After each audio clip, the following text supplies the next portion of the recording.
pode um peixe vivo viver fora. Vamos lá. Pode.com. Pode. Então, eu tava falando aqui pro meu entrevistado que antes tinha uma banda que tocava uma vinheta, que cantava como pode um peixe vivo. Agora, pá, vai assim, começa, a gente fica meio... vai no susto. Mas é o seguinte, aí eu já começo fazendo isso aqui, ó. Isso aqui, João, eles inventaram essa plaquinha porque eu nunca lembrava de falar para as pessoas se inscreverem no canal pod.com.oficial e também compartilhar. E eu achei massa isso aqui, Massa. porque, né, parece o teatro, né? Bertolt Brecht, aquele teatro... Tá, então vamos lá. Mas eu gosto de começar com poesia. E como você tem uma ponte entre Bahia, né, Brasil e Portugal, um poema de Fernando Pessoa. Você tem poemas na sua memória? Tenho. Tem? Tenho, assim... De Pessoa, Tenho. você tem um? De pessoa, não. Eu vou dizer um de Pessoa e você diz um depois. De outra pessoa, né? Tá bom. Tem um poema lindo de Pessoa que ele diz: ó mar salgado, quanto de teu sal são lágrimas de Portugal. Por ti cruzarmos, quantas mães choraram, quantos filhos em vão rezaram, quantas noivas ficaram por casar para que fosses nosso, ó mar. Valeu a pena? Tudo vale a pena se a alma não é pequena. Quem quer passar além do bojador tem que passar além da dor. Deus, ao mar, o perigo e o abismo deu, mas nele é que espelhou o céu. Fernando Pessoa. Para você que anda para lá, de cá para lá, de lá para cá, né? É lindo, né? É lindo demais. Pessoa é uma coisa. Pessoa é uma coisa, né? Lindo Pessoa, demais. essa ideia dos heterônimos, né? Sim. Tem um quê de ator ali, né? Demais. Uma multiplicidade, né, de pessoas numa só pessoa, né? E todas diferentes uma da outra. Eu tive lá em Portugal, em Lisboa, na casa dele, e aí um cara que trabalha lá na casa, que me surpreendeu, o cara com conhecimento assim, parecia que tá falando do pai ou da mãe, sabe? E aí trechos de poemas de Fernando Pessoa escrito de heterônimos, e ele disse para mim que foi feito um estudo da caligrafia e que nenhum é o outro. Porque pela caligrafia, né? Se o cara, tanto que se falsificar, o cara vê que não... Então, muito doido Pessoa, né? Não, é demais. Aliás, Portugal, a nível assim de poesia, é muita gente. José Régio também. José Régio. Adoro. Enfim, eu gosto muito de Camilo também, da escrita de Camilo Castelo Branco. Adoro aquele livro Amor de Perdição. Nesse sentido, Portugal me deu muito, assim, né? Inspira. O jovem que foi poesia. para lá e não conhecia, assim, tanta coisa, que foi ali. E ali, João, tá nas casas preservadas, né? Tá nas calçadas, né? Tá na memória, né? de um povo ali, Exato, né? Exatamente. E principalmente, eu acho que um imaginário que nós, brasileiros, talvez nem imaginamos, assim, de uma Portugal rural, mais pobre. Verdade. Né? Acho que a gente sempre pensa o reino, digamos assim, Exatamente, a Lisboa, né? Que talvez seja a única cidade grande, literalmente, assim, de Portugal, em comparação com as cidades brasileiras. Sim. E eu vivi muito essa outra Portugal, né? O norte do país, né? Que tem uma vida no campo mesmo, né? Exato. Aí vem o azeite, aí vem os queijos, aí vem... Trabalhei em Freixo de Espada Cinta, um dos menores municípios de Portugal. Você trabalhou? Trabalhei. Com terra o quê? de um grande... Com um teatro. Com teatro. Um projeto chamado Plataforma Criativa. Montamos um espetáculo lá, aulas para crianças. Vê como a coisa do teatro tem isso, né? Você falou, trabalhei. Eu falei, trabalhou? Né? Para muitos, o teatro não é trabalho, né? É cultural, né? E tinha um grande poeta também, que nascido em Freixo, não sei se você já ouviu falar, que é Guerra Junqueiro. Não. E tem um trechinho... Quer dizer, já ouvi falar, mas não conheço, assim, né? Um trechinho de um poema grande dele chamado Melro, que ele diz: há mais fé e mais verdade, há mais Deus, com certeza, nos cardos secos de um rochedo nu do que nesta Bíblia antiga. Ó natureza, a única Bíblia verdadeira és tu. É lindo, né? Que coisa linda, né? É lindo. E é interessante... uma consciência que a religião de matriz africana tem, né? Deus está na água, né? Na folha, exatamente, no ar, né? E ele ali o tempo inteiro, você pega a obra assim, de Guerra Junqueira, o tempo inteiro criticando assim, a igreja em Portugal, extremamente católico, as aldeias sempre, igreja, às vezes nem 50 metros de uma igreja para outra. E Daí ele a era um nossa grande herança crítico. também das igrejas, Também. né? Ó, Yasmin, que te recebeu, né? Que é produtora também agora, não era? Era mais a pessoa que ficava encarregada dessas mídias sociais, jovem, criativa.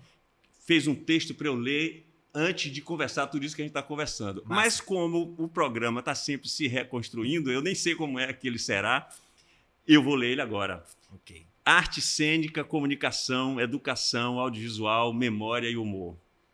Ele circula entre Brasil e Portugal, já falamos disso, com seus projetos, e hoje está aqui na minha Bahia, que é a sua Bahia, Nossa. que é a nossa Bahia, não é?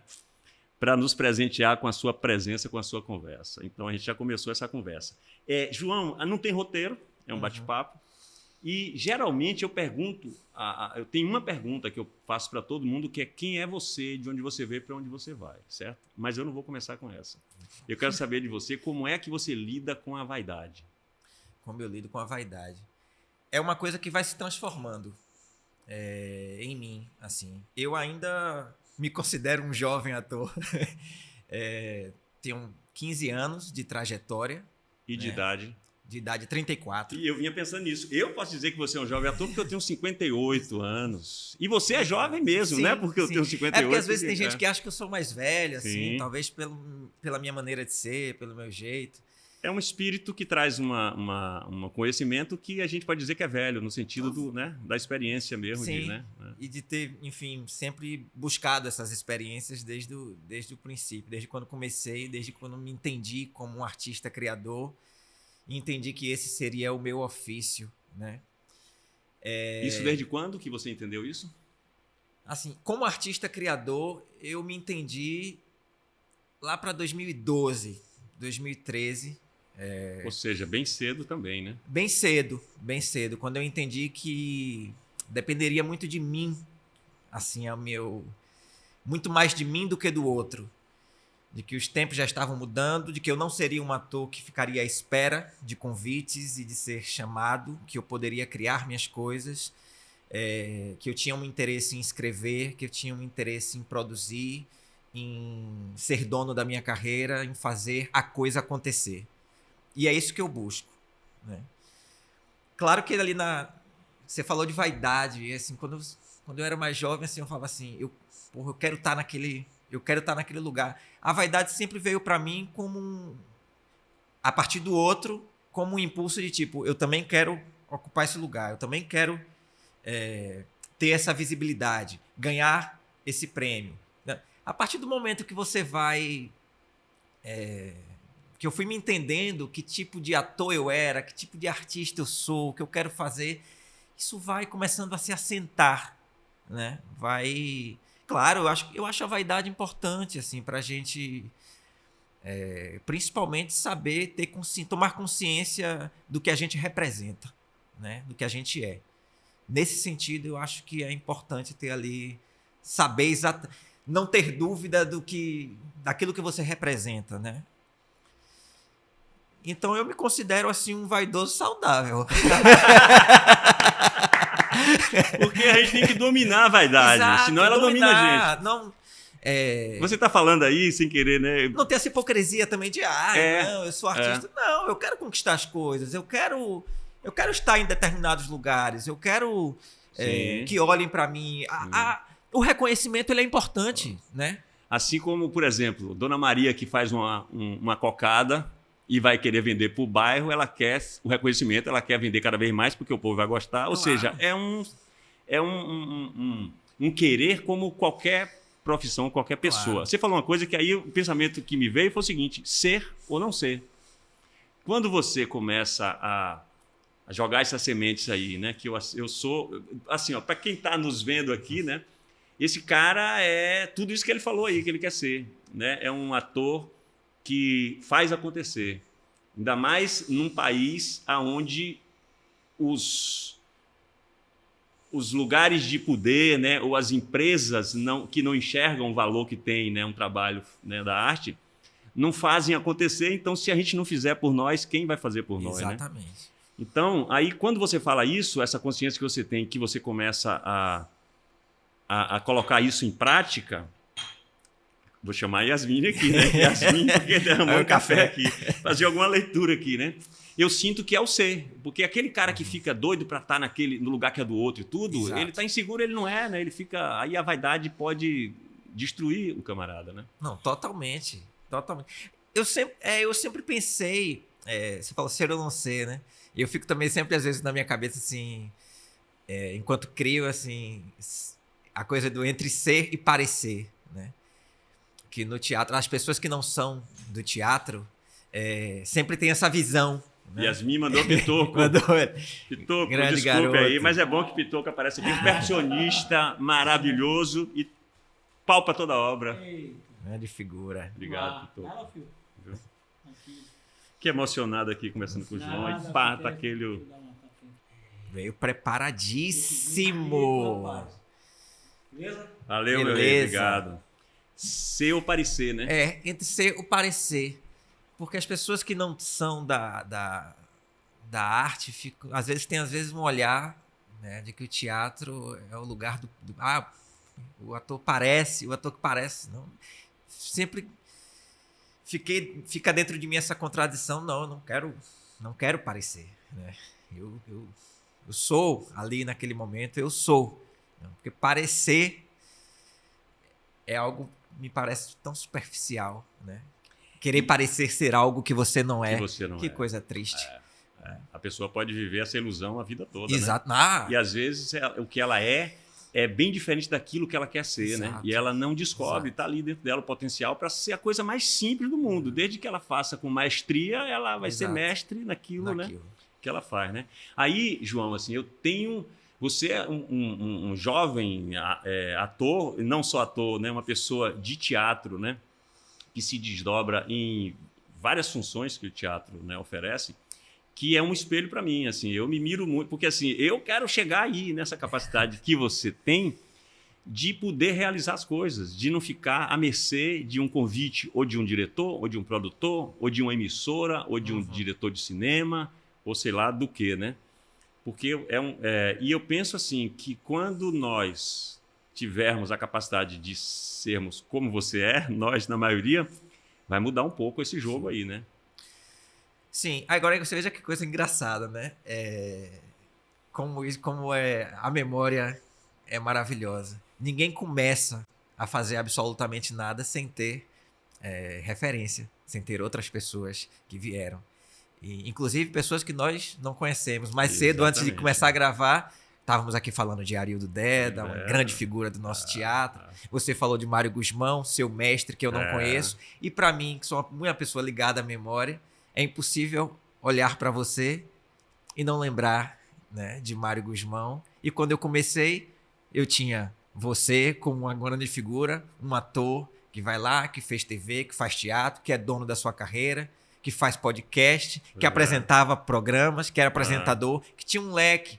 Assim como o Frank Menezes, que também era uma grande referência, Fábio Vidal, enfim. Posso citar vários.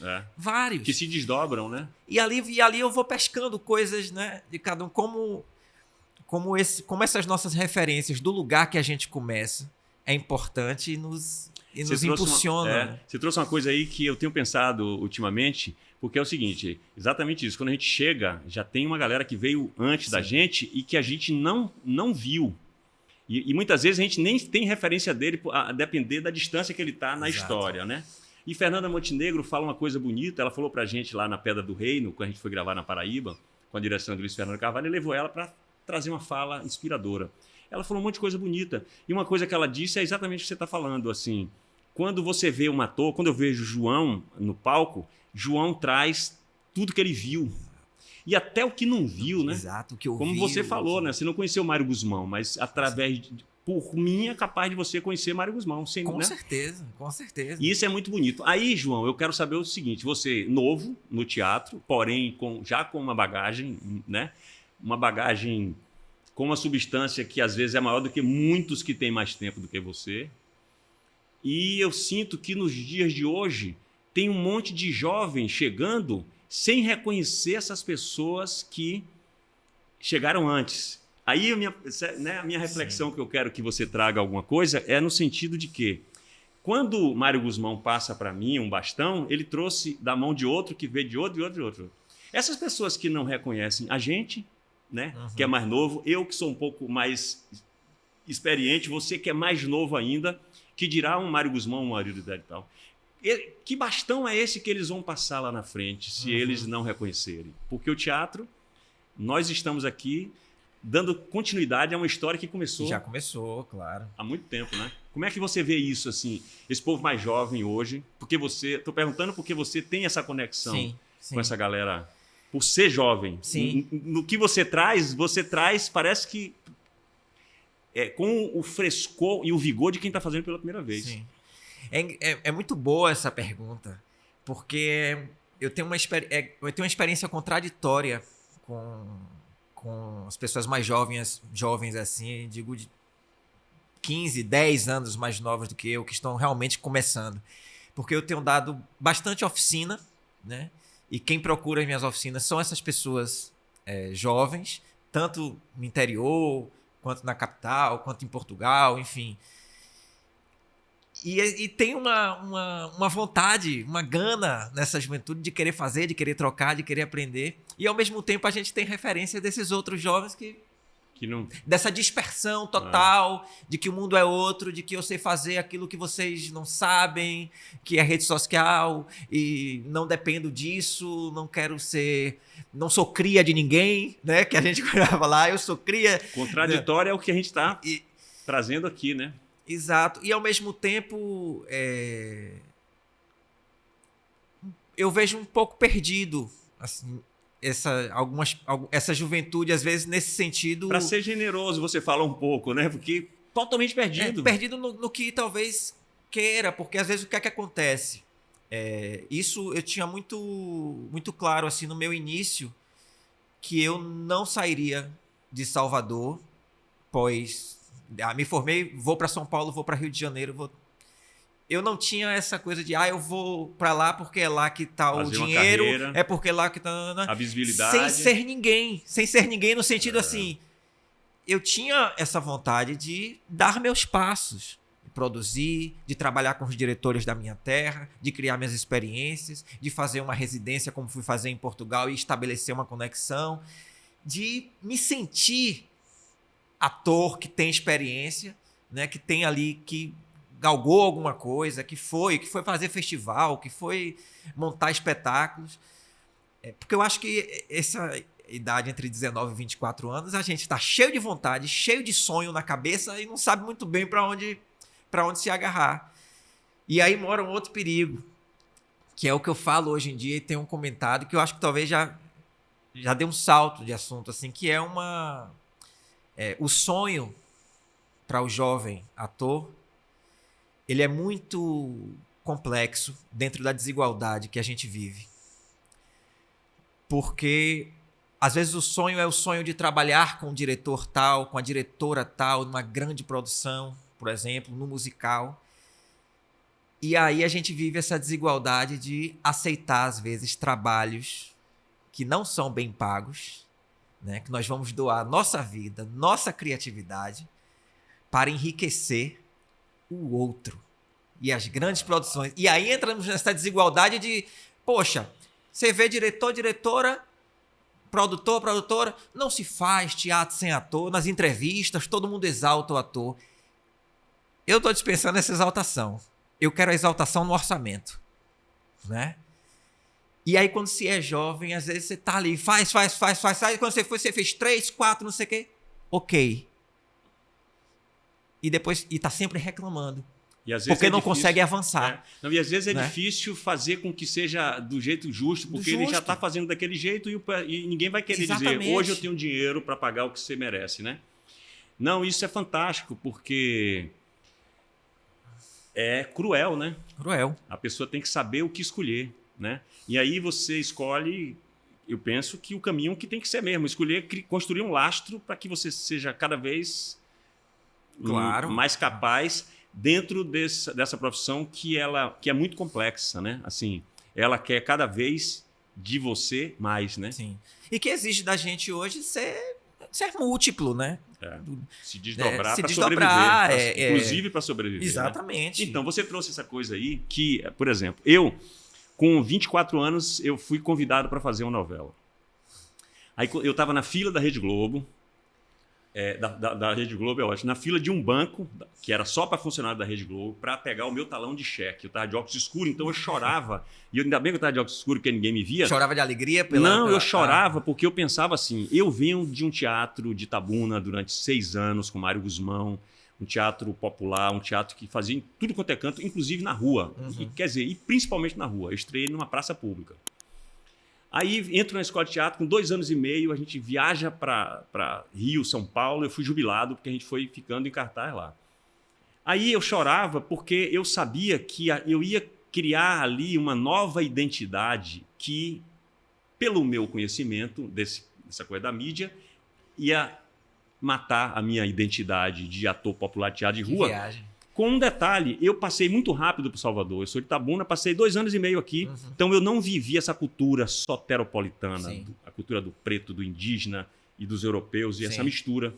Então eu sempre vim para cá para buscar esse lastro que você está falando aí. Eu me identifico total de você construir um lastro, né? Uma coxa de retalhos, como Mário Guzmão dizia. Exato. Ele falava que a cultura baiana é uma coxa de retalhos. E eu disse algumas vezes para atores do nosso grupo, para a gente tomar cuidado, porque a gente via produtores com os editais que tinham, pagando muito pouco, e, no entanto, alguns deles com carros bacanas, morando melhor do que a gente, e os atores tendo que sair mais cedo da apresentação correndo para pegar o último buzu. Então, assim, maravilha você trazer essa... E, assim, eu chamei você para a gente conversar aqui também por essa consciência que você traz em tudo que você faz, certo? Esse desdobramento, esse seu olhar para não perder também nunca. Eu estou falando para caramba, mas eu quero que você fale. Boa. A criatividade, que é infinita no teatro, né? Nas diversas funções que o teatro tem, né? Mas aí, como é que você chegou no teatro? Como é que eu cheguei no teatro? Através de meu pai.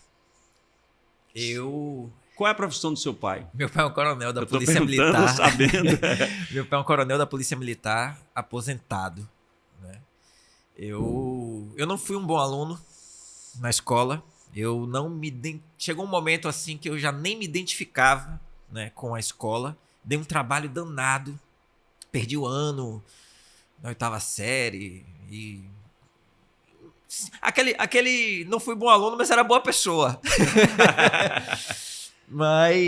E aí eu via em meu pai uma preocupação, né, natural de qualquer pai, ainda mais ele vindo do ambiente militar e totalmente estabilizado, né?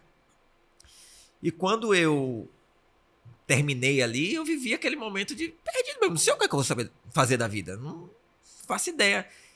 E meu pai eu já tinha esse talento assim em casa, de querer fazer as coisas. Não era uma figura tímida, não. Eu era tímido, mas dentro do ambiente familiar, era extrovertido. Eu era o cara que imitava os tios e não sei o que e tal. Mas nunca a palavra teatro... Nunca passou, nunca tinha... E é interessante dizer assim que muita gente acha que o ator não é tímido. Pensa que é aquela pessoa que quer aparecer. Eu sou tímido pra caramba. E quantos que não são, que são assim, que você põe no palco não vai dar em nada. Exatamente. Né? Aí, de repente, meu pai chegou um dia em casa e falou assim, velho, eu te matriculei aqui num curso de teatro e canto. Com que idade você tá? Eu tava com 17 para 18. E era com Filinto Coelho. Sim, maravilhoso. Todo mundo faz teatro, né? O curso que ele faz. E Filinto foi um primeiro grande mestre, assim, porque ele percebeu, né, meu talento, já começou a falar assim sobre a escola de teatro, que eu ainda estava ali, escola de teatro, o que é isso? E tal, não sei o quê. Foi um grande impulsionador também depois para que eu fizesse o vestibular, né? Aí na época eu ia fazer história, que era a única matéria que eu era bom, era história. Aí eu falei, bom, eu vou fazer o que eu sou bom, vou fazer história. Aí desisti de história, meu pai virou para mim um dia em casa, meu pai também falou assim, rapaz, por que você não faz teatro? Depois de eu fazer lá uma primeira mostra, né, com Filinto e tal. Aí eu falei, não, eu vou fazer teatro. Aí fiz teatro, aí entra a universidade na minha vida E tudo que a universidade me trouxe a nível de pesquisa, né, a nível de conhecimento mesmo, que eu não tinha. Eu tinha só a prática ali, que eu iniciei com o Filinto, e a universidade me traz também uma bagagem intelectual, apesar de eu ser sempre muito também da prática. Eu quero fazer, eu quero a cada semestre, cada novo professor de corpo de voz, eu queria beber, queria entender, queria saber, queria me desafiar. E aí entra a universidade. Que professores assim você tem na memória aí na universidade? Muita gente jovem, né, também. Sim, eu ainda peguei um outro sistema, que era modular, né, dentro da universidade, há 12 anos atrás. Assim, acho que tem duas pessoas dentro da universidade que eu não posso deixar de citar. Assim, uma é uma grande mestra minha, Meran Vargens, que eu fui fazer pesquisa com o Meran, fui entrar no mundo da improvisação, da contação de história, me entender como um artista criador, me perceber numa sala de ensaio sozinho, indo para a rua, conversar com pessoas, colhendo histórias, percebendo como eu podia utilizar histórias minhas, da minha família, que eu ouvia já desde cedo e guardava como próprio material para a cena. E Luiz Marfuz, que gigante, grande completou, Marfuz. eu vou até nem dar aqui os meus parabéns para Marfuz, que completou também 70 anos nesse mês de maio. Marfuz, que foi meu professor de História do Teatro no primeiro semestre, foi meu diretor, né, em Bonitinha Mais Ordinária, que depois me convida para trabalhar com Franco Menezes e Marcelo Prado na Capivara. Eu tinha 23 anos e estava eu diante desses dois gigantes já. E que bom que tem essas figuras, tipo Marfuz, que percebe que você, mesmo chegando ali jovem, ele pode jogar você no meio daquelas duas feras, porque você também é uma fera que está chegando ali jovem, mas, né? Foi demais. Tem a capacidade de jogar com eles, né? Sim. E aí foi demais. Então, assim, Marfuz, Meran, Hebe Alves também. Maravilhosa. Cleise foi minha professora Cleise de dramaturgia. Fantástico. Tenho o privilégio de ter tido aula com Cleise. Assim, peguei muita gente boa na escola. A escola me deu eu saí de lá, assim, eu fiz, poxa, E saí de lá com um projeto que era científico e virou um espetáculo com o Meran, que era o Amnésis, uma busca intencional pela lembrança, que a gente circulou por 7 estados, ganhamos o prêmio Funarte para circular, fizemos aqui algumas cidades do Nordeste, meus primeiros festivais, eu ali com 23 anos, junto com Daniel Caliban e Danilo Cairo, que faziam os espetáculos junto comigo, passando por festivais, entendendo, vendo outras coisas, já criando nossa rede também de contatos ali. Desde cedo, né? Desde cedo. Desde sempre, quase, né? Exato. E aí a Amnésis foi uma escola, uma pesquisa que existe em mim até hoje. Aí você tem quantos anos de profissão? Que é desde quando começou já é profissão, né? 15 anos. 15 anos? 15 anos. Nesses 15 anos, o que é que você vê de diferença dos primeiros anos, da primeira metade, talvez, para o que é que mudou? Primeiro vamos falar do cenário, do teatro, para depois saber de você também, o que é que mudou em você, porque é um processo de maturidade, né? Eu adoro falar disso. Então, o que é que mudou? Porque a gente percebe que muda, é dinâmico, né? Às vezes de um ano para outro muda de uma tudo, década para outra, às vezes muda tudo, né? Como é que você vê? Rapaz, quando eu saí da escola e que eu fui fazer teatro, ficar em cartaz, não sei o quê, ainda não tinha venda online. Isso já é uma grande mudança, já é uma grande alteração no nosso mercado. Total. Não havia...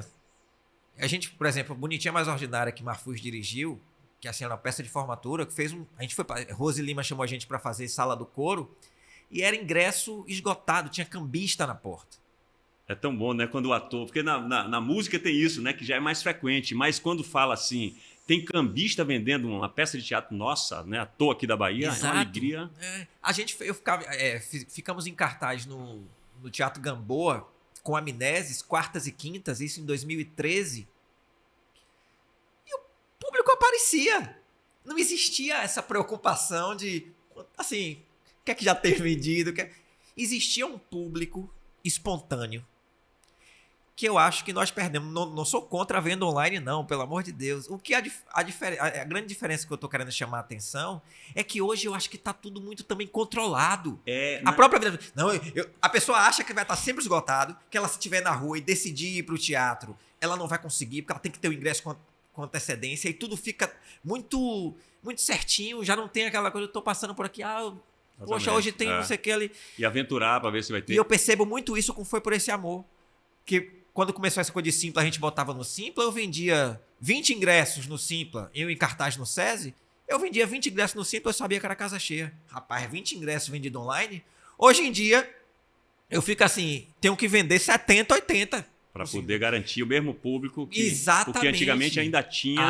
A gente foi esse público espontâneo ele foi caindo. Foi caindo. Então, você traz uma coisa aí, eu tô falador aqui, eu quero mais ouvir você. Mas é porque tá me instigando também, é a nossa praia. Porque eu gostava muito quando acabava a peça e o produtor, durante a peça, estava fazendo o borderô e a gente pegava aquele dinheiro ali, quanto fosse, botava no bolso e já era nosso. Agora, um mês depois você vai receber. É uma burocracia que fizeram numa arte que é artesanal, que para mim também, para mim perde muito. Perde. Essa coisa romântica de... É tipo o vendedor, né? O cara arma uma barraca na feira, você leva o produto dele e dá o dinheiro para ele aqui agora. Se bem que hoje em dia até na feira tem o Pix, né? Tem outras coisas também. Não, tem. A venda online ela é muito legal. Só que a venda online, ela entra numa dependência muito grande da rede social. E que está dispersa. E que quando a rede social começou lá atrás, nesse mesmo tempo, há 12 anos atrás, você botava um cartaz de uma peça nova, aquilo era um grande acontecimento na rede social. Agora você tem que tirar a roupa e dizer que você está em cartaz. Às vezes é literalmente mesmo. Exatamente isso. Pra poder... E aí entra nessas estratégias loucas, né? Que nem o artista pode ser grandioso e mesmo não sabe lidar com aquilo. E aí a rede social trouxe uma coisa também de todo mundo querer ser gigante num nível máximo, não é? Da coisa dos seguidores, de ter que bombar e não sei o que, não sei o que. Será que não podemos ser imensos para uma plateia de 50 pessoas? De 100 pessoas? E será que esse público que entra num teatro com a capacidade de 70 pessoas não é capaz de reconhecer a imensidão de uma obra que não quer ser imensa? Isso é o teatro. E é imensa. Entende? Não quer ser essa coisa imensa, mas é imensa. Isso é teatro. Isso é teatro. E aí você traz outras questões assim, que, por exemplo, há uma coisa cultural também, que eu acho que não é só daqui, mas aqui a gente vê muito, de não reconhecerem o artista quando ele não foi desterrado ainda, né? Sim. Quando ele não chegou numa grande mídia, não é? É esse artista que está falando. Tem 50 pessoas assistindo, tem 70, às vezes tem 300, às vezes tem 1.000 e não sei quantos no teatro, na sala principal do TCA, exato, que o povo vai. E aí não reconhece aquela pessoa, né? Só reconhece aqueles que chegam numa grande mídia, né? E eles já tiveram aqui antes e as pessoas não viram, não enxergaram. Esses caras, né? É como se não existisse, né? Passa a existir. E aí você, quando vai dar uma entrevista, se você chega lá na grande... Você sente uma certa necessidade de sempre dar 2 passos para trás para contar a sua história. Exatamente. Olha, a minha história não começa aqui. Exatamente. Né? A minha história ela vem muito antes. Para chegar ali, muitas vezes, o cara ralou muito. Uns não, uns menos, né? Outros, muito. Mas o que é que você vê mais, assim, nesse cenário, principalmente do teatro, né? Na Bahia, né? Eu percebo uma... Salvador sempre produziu assim muita coisa, né? Eu fui muito... Eu amo ser espectador. Eu adoro ser espectador. E sempre fui espectador aqui. As temporadas foram reduzindo ainda mais, né? As apresentações cada vez mais escassas. Surgindo muito monólogo. Porque é como as pessoas... É mais barato, é mais barato, é mais prático, é mais fácil. E uma dispersão mesmo, assim. Antigamente eu conseguia... Aquilo que a gente falou, por exemplo, do jovem, aí agora passo eu a defender um pouco essa juventude. Quando eu era jovem ali na escola fazendo, sendo dirigido por Marfuz, existia eu sentia um certo olhar e um acontecimento de que, poxa, estamos sendo vistos. né? As coisas estão acontecendo. Tem edital rolando. Tinha colega meu saindo para fazer núcleo do TCA, né? Que é um projeto que se perdeu. Que se perdeu. Tinha gente sendo convidada de dentro da escola para fazer produção fora. Eu mesmo, logo depois de sair, fui convidado pelo próprio Marfuz. Existia essa sensação de estar sendo visto. O jovem hoje que está dentro da escola, eu não sei, eu tenho a sensação de que está tudo meio disperso, sabe? Eu acho que eu sou capaz aqui, talvez, de falar alguns desses jovens, porque fui jurado do Braskem no ano passado e tive a oportunidade de passar o ano inteiro vendo peça. Vendo né? essa galera toda. Né? Mas ainda assim, uma missão árdua de ver temporadas quebradas, né? Temporada que acontece 3 apresentações aqui, 3 apresentações ali, porque tá disperso. Eu acho que os próprios teatros perderam público. O que é que eu quero dizer com isso? Fica na função do artista que vai e que paga a pauta levar todo o público, sabe? Aquele teatro, ele não tem um público. Ele não consegue botar 30 pessoas e você bota 100, digamos assim, sabe? Para não ser injusto, claro que tem teatros que tem público. Acho que a Sala do Coro tem seu público, o Teatro Vila Velha tem seu público, mas... O SESI tem um público. Tem ali, mas eu acho que isso foi um pouco... Concordo. Reduzindo. Não, você está falando e eu estou aqui também vendo esse tempo aí, né? Porque tinha um movimento, né? Parece que não tem movimento de engrenagem, né? Mesmo sem um saber exatamente do outro, mas tinha um movimento acontecendo. Tinham vários diretores, encenadores, que a gente vê aí, gigantes, que passam 1 ano, 2 anos, 3 anos, 4 anos sem encenar uma peça. Para nós, atores, faz muita falta, né? Muita. É um elenco que não se... E muita coisa se perde, porque nessas montagens a gente vai conhecendo as pessoas. Exatamente. Vai trabalhando junto, vai criando uma criando rede maior. exato. Essa rede, não sei nem se ela tem. Eu acho que a gente está fazendo aquele trapézio sem rede agora, né? Tá sem rede. Antigamente tinha uma redezinha para a gente cair e amaciar. Agora tá sem rede. O risco é mortal. Tá meio né? cada um por si. Pois E lutando e tentando... Uns parando. Uns parando. Tem gente que está fazendo outra atividade para sobreviver. Isso é uma tristeza. Gente grande, né? Isso é uma conversa recorrente quando a gente vai encontrando as pessoas, né? Assim, é uma conversa recorrente. Não, mas não tem, né? Que entra nesse lugar de a pessoa parece que não pode querer ser uma atriz de teatro. Pois é. Né? Ou um ator de teatro. Mas quer sempre mais. Eu quero ser ator, influencer. Né? E aí não dá. E a rede social é uma cilada. Né? De repente amanhã podemos acordar e zerou todo mundo. Imagine o desespero. Né? Às vezes eu tenho vontade de zerar o meu Instagram. Fala assim, eu vou zerar ali. Aí eu falo, papai, se eu zerar, como é que vai ser? Porque eu uso como, por exemplo... É um suporte, né? Eu não estou contratado por nenhuma emissora. Uhum. Aí quando eu vejo que as emissoras não estão falando de mim, e eu tenho a possibilidade de ter o meu Instagram, que é a minha emissora, que eu digo que eu quero ali. Exato. Então, eu uso esse Instagram como esse meu canal Mas tem horas da vontade de falar assim, vou apagar aqui para... Mas é até perigoso, né? Porque você vai criando ali um número de pessoas que não estão ali porque você tirou a roupa. Exatamente. Não é? Exatamente. Então, assim, eu tenho ali uns 15 mil e poucos. É muito pouco para esse povo que tira a roupa e tem 80 mil, mas para quê?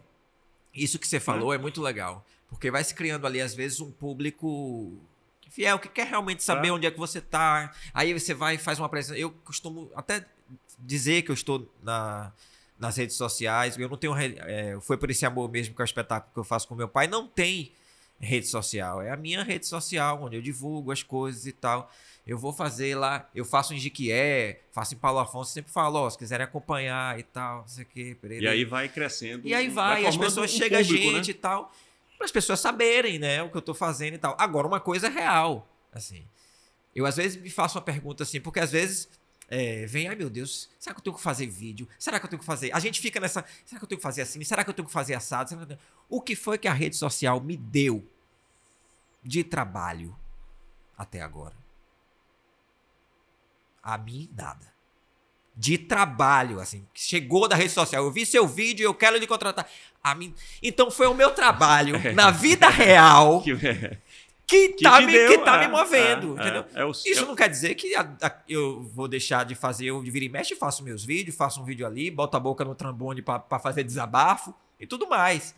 É a nossa tribuna. Mas é só aquela coisa da consciência. Eu preciso ter consciência de que o trabalho que eu exerço na vida real é quem tá me levando pra frente também. Exatamente. Isso aí é. E você fala assim, o que é que a rede social me deu? Aí me veio logo na imagem o seguinte, porque estão escolhendo, às vezes, artistas para participar de festival de música ou de teatro ou até de filmes, eu não sei. Por conta da quantidade de seguidores. Independente do cara ser até um ator ou uma atriz ou não, né? A gente vê muito isso aí, né? Às vezes a pessoa vai fazer uma telenovela porque tem não sei quantos milhões de seguidores. Porque vai chamar o público que tá lá, o milhão que tá lá na rede social. Eu queria saber mais desses dados e se realmente chama. Acredito que pode ser, mas é puxado, né? Você chegar a um ponto de você achar que você tem que ter tantos seguidores. E nunca é o suficiente, né? Aí vai ficar escravizado ali naquela função, larga o ofício criativo, né, desse ator que tem que criar texto. Como é que é isso, assim, para você? Porque você tem criado seus textos, Sim. né? Atua, dirige. Você se autodirige também. E não foi por esse amor eu me autodirigi. Quer dizer, você dirigiu seu pai e se autodirigiu, né? Então, fala um pouco Isso assim dessa história, porque seu pai que te trouxe pro teatro. Exato. E aí ele entra no teatro como? Meu pai se aposentou da polícia, né? Eu não aguentava mais. Essa história dá um filme, né? Dá um filme, velho. Cara, ele se aposentou. Polícia. E aí, no momento que ele se aposenta, ele fala: agora sou eu quem quero fazer teatro. Isso tava lá nele, né? Assim, Nele. Guardado. E ele esperou o tempo. Toda entrevista que ele dá, ele fala: eu acho que já tinha um negócio em mim. Aí ele botou o filho para realizar uma coisa que era exato. dele, né? Exato. Aí eu falei: pai, vai lá no Coletivo 4. Vai lá no Galpão e o Sobelo no Barbalho. Tá rolando oficina para iniciantes. Frente, né? Era Paquelê. E o professor era Jarbas, Oliver. Maravilhoso. Aí meu pai foi lá fazer um semestre de teatro para iniciantes e tal, não sei o quê. Só que houve uma coincidência de eu levar meu pai no primeiro dia de aula dele. E aí eu levo, ele entra e eu fico naquele corredor do lado de fora. Inverteu o papel, né? Então, aí eu faço assim: rapaz, eu tô me sentindo meu pai, fazendo tudo que um dia meu pai fez por mim. Levando no primeiro dia de aula, né? Esperando a aula terminar ali. E aí foi ali no corredor que eu falei: não, isso aqui não vai ficar por aqui, isso aqui eu preciso botar isso pra fora, né? Eu preciso falar sobre isso, eu preciso trazer meu pai pra cena. E aí eu uni a minha pesquisa com personagens de Salvador, né, que eu já tinha, com as nossas histórias que se cruzam, a nossa história no teatro, o nosso amor pela cidade, a nossa história com o futebol, meu pai Bahia, eu Vitória, nossa história com o Carnaval de Salvador. Aí já rola um conflito bacana, porque tem que ter conflito. E tem que ter conflito. Nos dramas, se não tiver, né? E o conflito maior que eu e meu pai vivemos, nesses 34 anos que eu tenho de vida, uma grande história de amor entre pai e filho, mas que nunca foi expressada através da palavra. Aí vem a arte, né, meu amigo? Olha só, mais uma coisa assim, que a arte é uma preciosidade, né? Exatamente. Às vezes a pessoa não consegue dizer, Exato. Tem um sentimento ali, né? Tem alguma coisa para falar ou dele ou do mundo, e aí vem a arte. Exato. E aí vivemos nosso cotidiano sempre foi muito silencioso, né? Filho único? Não, eu tenho um irmão mais velho, Bahia também. Bahia também. E aí eu vim do contra e minha mãe fingia que era Vitória só pra ficar no 2-2. Mas aí eu não poderia deixar de fazer. É aquela coisa assim, veio, eu falei não. E eu percebia em meu pai um grande contador de história. Assim, falei, meu pai. Só que ele me surpreendeu. É aquela coisa que ficou melhor do que eu imaginei que pudesse ser. Porque ele pegou a peça de um jeito e ele não esquece texto. É um ator, né, ele meu não amigo? esquece marca. ele teve uma coisa linda na pandemia, que a gente estava prestes a fazer o Domingo no TCA e veio a pandemia. E nós esperamos 2 anos para fazer o bendito Domingo no TCA, que foi assim, um grande momento da peça. E meu pai, durante a pandemia, ele sofreu bastante, assim, né? Com tudo, claro. E aí, um dia ele falou assim, ele saía para andar, assim, perto de casa, assim, dar 2 voltas e tal. Ele falava assim, pô. Aí um dia ele voltou e falou assim, pô, hoje bati o texto todinho. Pô, tá seguro, tá firme. Achei aquilo tão lindo, tão forte, assim. E ali eu percebi o poder, de fato, transformador, né, que o teatro pode ter na vida de uma É interessante pessoa. porque o ator é muito isso, né? Se você tá com uma ideia na cabeça para fazer um personagem, você não tira mais aquela ideia da cabeça, né? O pensamento preso naquilo ali o tempo inteiro. Se você vai correr na orla, você é capaz de passar o texto. Então, é um ator, né? Seu pai é um ator. Eu vi vocês ali, foi por esse amor, ali no SESI. Sim. E é interessante porque é o seguinte, você é um puta ator, meu amigo, né? Você sabe disso. Que tem uma coisa bacana em você porque o personagem não está só na voz, está no corpo inteiro. Você é um ator que tem uma expressão assim que não é para qualquer um. E seu pai, para estar com você, tem que ser um ator. Para ele dividir ali, né, o palco com você, outro, né? Ele não pode ser mediano. Ele tem que ser acima, né? Então, assim, é surpreendente. Onde é que está? Aquele ator estava ali, guardado, né? De farda, né? De farda. Você vê que dá um filme isso, né? Dá uma história bacana nisso, né? Dentro daquela figura que a gente costuma ver com uma certa frieza, uma certa rigidez, que é a coisa militar e tudo, é possível ter uma cabeça boa, pensante, e a gente sabe que tem, né? Que tem a regra e tem as exceções, né? Total. Então é bonita essa história aí, né? É a ponto de me colocar, né? De abrir esse espaço para mim. É ele que coloca você e é ele que não só colocou você, como ele vem depois e entra no teatro e a partir de então ele é um ator. E era para ser uma temporada. Porque na minha cabeça eu falei, eu preciso fazer isso. Botar isso no mundo. Estreamos lá no Galpão em São Melo, Forte do Barbalho, que foi quando meu pai sai da academia, foi o primeiro lugar que ele foi colocado. Era lá no Forte do Barbalho. Sim, tá ligado à profissão dele anterior, profissão né? dele, Aí ele vai lá.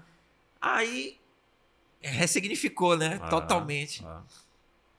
Aí eu falei, pô, isso aqui... Aí a temporada foi tão boa, então vamos fazer mais uma. Vamos pro SESI, vamos fazer o verão todo. Vai pro SESI, daqui a pouco vem festival aqui, festival acolá, viagem para Portugal. Um ator internacional, assim, já de cara, né? Começou a... E ele gostando. Gostando. E como é que é na família? Sua mãe, seu irmão?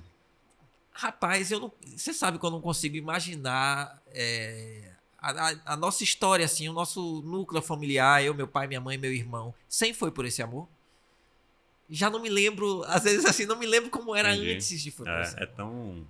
De tão... Envolver tanto. Tanto que minha mãe viu, assistiu, moveu gente, moveu público, quanto meu irmão se envolveu, ia fotografar, e levava a gente. Até hoje, amanhã nós vamos fazer uma apresentação fechada no TRE, no Encontro de Servidores e Servidoras Públicos da Bahia.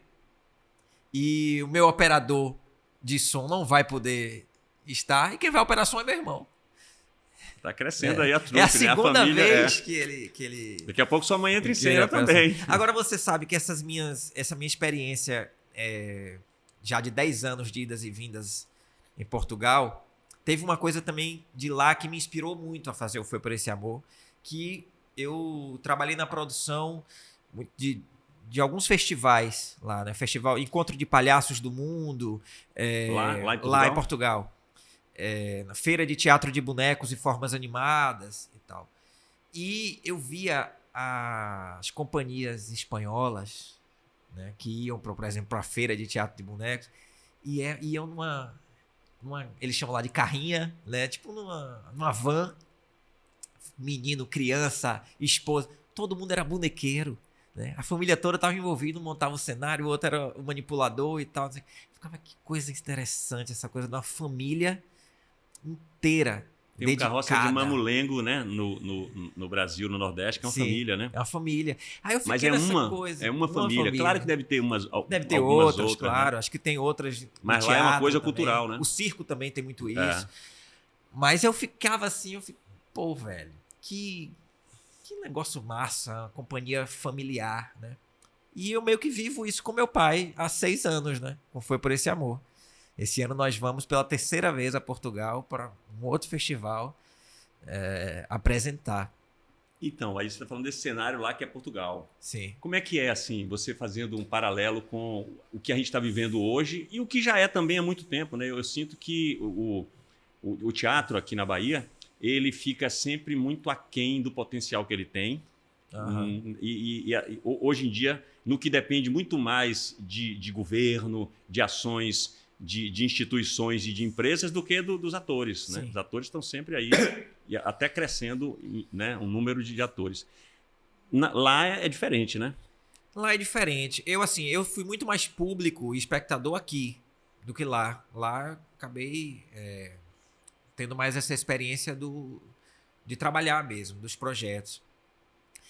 Tem uma coisa que eu acho, assim, Portugal tem muitas companhias, né?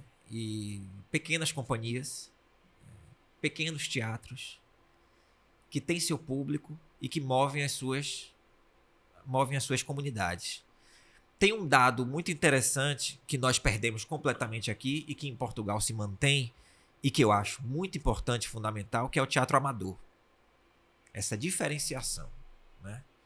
Em Portugal existem festivais de teatro amador. Existe um circuito do país de teatro amador. Aqui no Brasil já não se fala mais de teatro amador. O profissional, né?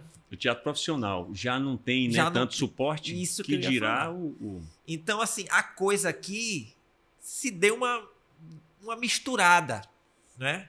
Que é aquilo do ofício que a gente está falando. Você é atriz, é ator, mas trabalha ali, só pode ensaiar de noite e tal. Isso é Limita, amador, porque a partir do momento que você não vive, né?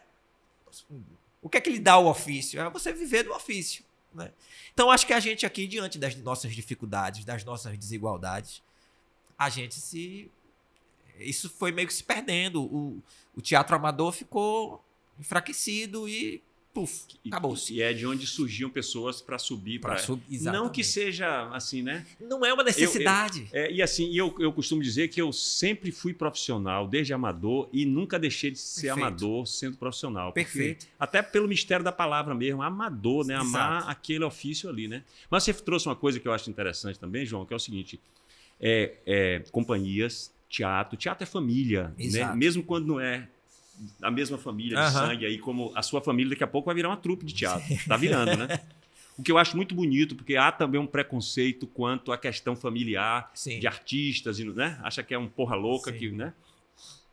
E aí tem essa questão dessas companhias que a gente tem cada vez menos e também dos teatros pequenos. Teatro de 100, de 200, de 300 lugares, que é onde o teatro se apresenta ali com mais potência, né? A gente não tem quase mais. Né? Ano passado eu fui a Portugal dirigir um grupo em Évora, chamado A Bruxa Teatro, que me convidou, enfim, passaram no edital, que é uma coisa bacana, eu acho que Portugal mantém. Claro que lá, todo país que você for, vai ter crítica, né? Das pessoas de cultura, e é normal que se tenha. Mas eles estão, a nível de organização de política pública, assim, mantiveram a coisa emergencial da pandemia, ou mesmo no pós-pandemia, para os grupos, né, para os grupos fazerem seus festivais, circularem, enfim. Para não deixar morrer, Para não deixar a coisa... E fui lá dirigir a Bruxa Teatro, que tem uma sede, que é um teatro para 50 pessoas, né? Tá ali, tem seu espaço, né? Tem seu espaço de experimentação, de criação. Eu falo isso do amador porque eu fiz muito em Portugal, eu trabalhei muito com as comunidades, né? Eu fui para Portugal primeiro para uma cidade pequena, perto de Guimarães, chamada Faf, que era dirigida por Moncho Rodrigues, um senador que faleceu no ano passado, e que é um desses outros mestres, alguns que eu já citei aqui. Moncho fazia grandes espetáculos e ele misturava atores profissionais com amadores. E que nós, no projeto, não chamávamos de amadores. Chamávamos de atores cidadãos. Né? Porque era lavrador que estava ali cuidando da sua terra, fazendo suas coisas, e à noite ia para a Casa da Cultura para ensaiar conosco, para exercer o papel dele de cidadão, para celebrar o 25 de abril, né? Para celebrar as festas da cidade dele. Então, tudo tinha uma agenda, assim, A primeira vez que eu fui a Freixo foi para fazer um espetáculo junto com a comunidade de Freixo, né? Que era um município com 1.000 pessoas. É isso. Na aldeia, Então, né? assim, e aí nós fizemos um espetáculo que, dentro do espetáculo, tinha 150, 200 pessoas. E fora tinha o resto da cidade inteira assistindo. Praticamente todo mundo se conhecia, né? O teatro movendo um município inteiro, né? Para celebrar seu poeta maior. Porra! Então isso, às vezes, se misturava, né? Eu aprendia a ser um ator cidadão. E eles era uma Enquanto troca em de troca, aprendizado, né?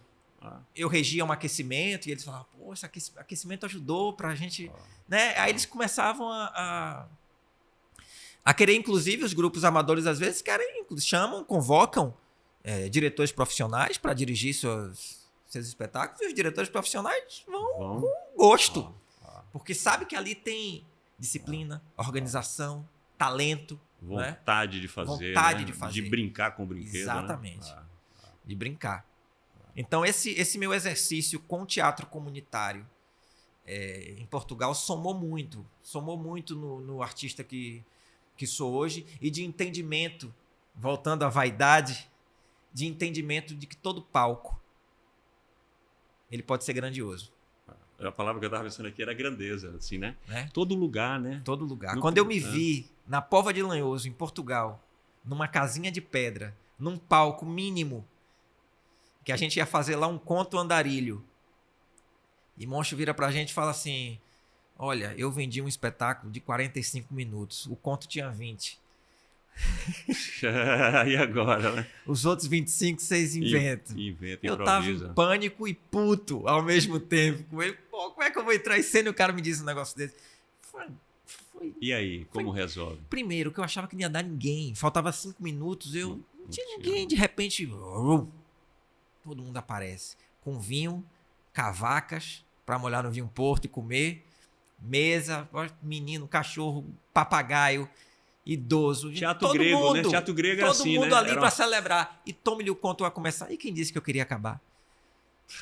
Eu não queria acabar, a gente voltava e falava, e virou piada. E foi uma grande festa. E depois, pronto, vira uma grande festa entre a comunidade. Como já fiz várias vezes no ano passado, fiz um projeto que é para levar para as aldeias lá de Portugal, no município de Famalicão. Aí você faz o espetáculo acabou, um palquinho de 1800, um palco de 1800 então que nunca foi reformado, dentro de uma aldeia, de uma freguesia. Preservado, né? A diretoria era toda acima de 80 anos. Ele falava assim, vai dar tantas pessoas, porque nossa divulgação aqui é no boca a boca. Então o povo vem, até o padre foi. Da comunidade. Acaba o espetáculo, imediatamente acabou o espetáculo, mesa para cima do palco, convoca-se o público para comer, para beber. Essa celebração, para falar da peça, do espetáculo, de maneira natural, não é uma conversa sobre o espetáculo.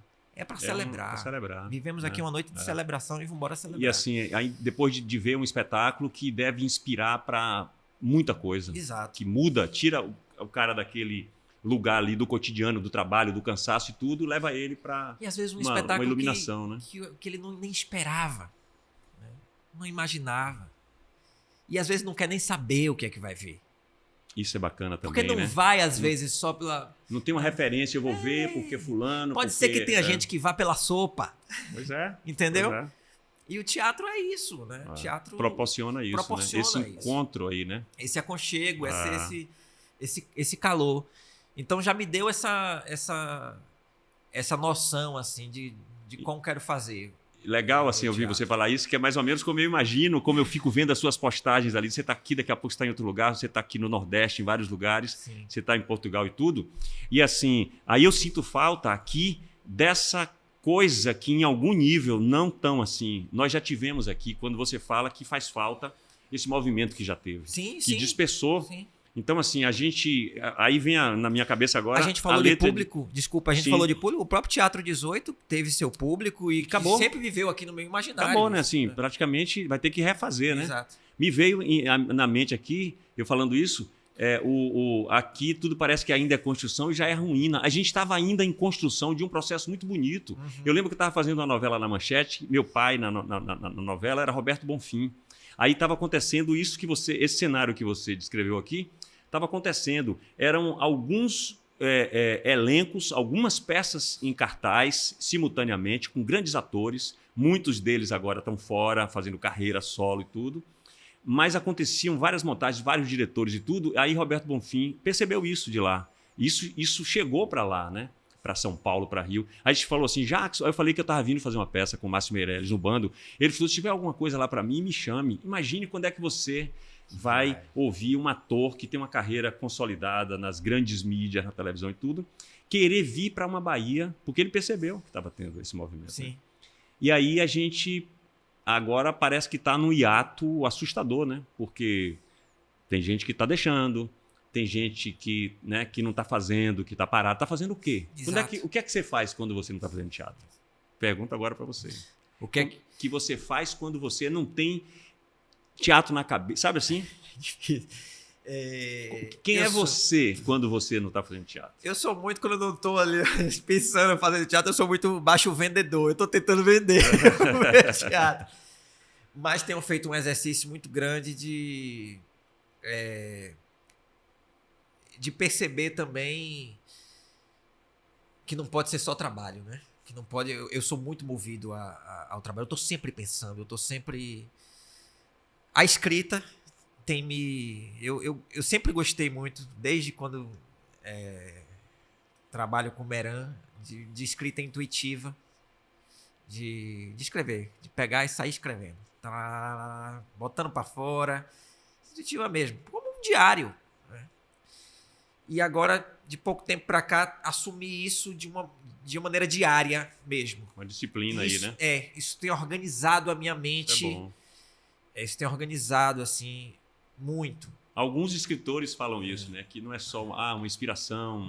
Não, é um ofício que tem que exercitar, né? Exato. E aí, senão eu fico muito. Eu estou escrevendo uma outra peça que está totalmente diferente de Foi Por Esse Amor. Eu estou há quase um ano escrevendo esse espetáculo.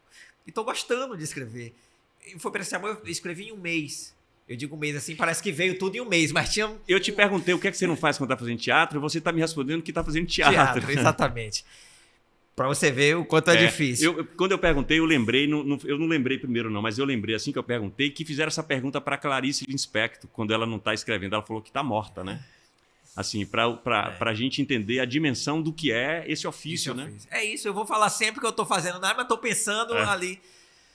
Mas, velho, eu tenho assim, eu tenho saídas, eu tenho escapes. Eu vou cantar, eu gosto muito de percussão, eu fico me imaginando em lugares. Eu fico me imaginando percussionista. Você toca o quê, assim, de percussão? Toca alguma coisa? Eu toco pandeiro. Eu tenho aqui. Eu toco pandeiro sempre. Eu também sempre. Eu aprendi assim, na capoeira. Eu tenho mais de uma, eu vou te dar uma aqui pra você tocar alguma coisa comigo. Tem dois, né? Você escolhe. E gosto de pegar assim intuitivamente mesmo. Sim. Não. Eu aprendi a tocar na capoeira e a percussão sempre foi uma paixão. E que hoje eu escrevi, inclusive, na minha escrita diária, o quanto eu preciso olhar para a percussão. Sim. Eu aprendi no Bando Teatro Olodum. Olha que maravilha. Com Bira Monteiro. Engraçado você falar isso, que eu estava dessas sincronias da vida. No ano passado, quando eu estava em Évora, dirigindo esse espetáculo, Jarbas Bittencourt estava em Évora também, dirigindo um outro espetáculo de uma outra companhia, e nós éramos vizinhos de prédio. Então saímos muito e conversamos muito sobre tudo, sobre teatro, sobre música. E a minha primeira memória musical, assim, que eu tenho na vida é Olodum. Eu nasci em 1990. Então o Olodum tava... Tava ali no... Então a subindo a fita ladeira, de... né? a fita de 93. E Jarbas, você falando, Jarbas é o grande diretor musical do bando de Teatro Olodum, Olodum, né? Exatamente. E aí eu comecei a falar com ele, eu falei, velho, eu não sei nada de música internacional.